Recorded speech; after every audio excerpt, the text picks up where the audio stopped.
గురుగారు, వినాయక చవితి నాడు గణపతిని దూర్వాయుగ్మ పూజ పేరిట గరికతోటి పూజించడంలో ఆంతర్యం ఏమిటి? సో దూర్వాయుగ్మం ఎందుకు?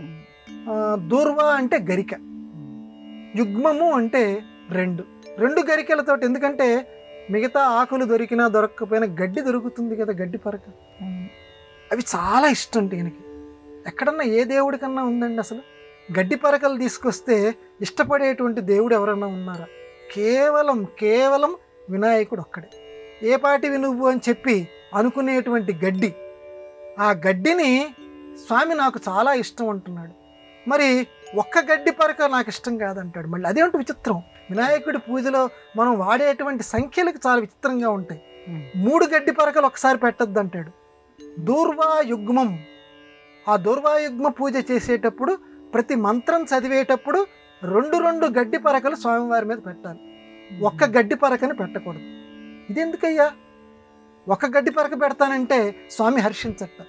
ఒక్కొక్క మంత్రం మనం చదువుతూ ఒక్కొక్కసారి అంటే అంతకు ముందే మనం పిల్లలకి చెప్పాలి, నాయన ఈ 2 గడ్డి పరకలు చొప్పున ఇలా పక్కకి తీసి పెట్టండి. ఒక్కొక్కటి చదువుతున్నప్పుడు నమః అన్నప్పుడు ఈ 2 గడ్డి పరకలు స్వామివారి దగ్గర ఉంచండి అని చెప్పాలి. ఎందుకు? దూర్వాయుగ్మ పూజ, 2 గడ్డి పరకలతోటి పూజ అంటే సుఖము దుఃఖము, రాత్రి పగలు, ఇట్లా జంట పదాలు మనందరికీ తెలుసు. ద్వంద్వాలు ఇవన్నీ మనకి తెలుసు. ఈ ద్వంద్వాలన్నీ కూడా నేనే, 2 గడ్డి పరకలు. ఈ సుఖము దుఃఖము ఈ 2 కూడా అన్నిట్లోనూ నువ్వే ఉన్నావు స్వామి. నాకు సుఖం కలిగిస్తావా? సుఖంలో కూడా నేను విర్రవీగకుండా ఏ స్థాయిలో ఉండాలో ఆ స్థాయి నువ్వు నాకు కలిగించు. దుఃఖం కలిగిస్తావా? అది నువ్వు కలిగించేది కాదు, నా జన్మల నుంచి నేను చేసుకున్నది అనుసరించి వస్తుంది. ఆ దుఃఖంలో కూడా నన్ను నిలబడేటట్టు చెయ్యి.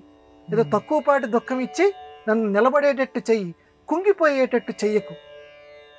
ఆ రకంగా చెప్పడానికి సుఖము దుఃఖము, చీకటి రాత్రి, కష్టము సుఖము, ఈ రెండిట్లోనూ స్వామి నువ్వు నాకు అండగా ఉండు అని చెప్పటానికి, ఆ రెండిట్లోనూ నాకు అండగా ఉండే దేవుడివి నువ్వే అని చెప్పటానికి ఇదిగో ఈ 2 గడ్డి పరకలు దూర్వా యుగ్మము నీకు నేను సమర్పిస్తున్నాను. ఇదిరా, మీరు నాకు ఆ భావనతోటి సమర్పించండి.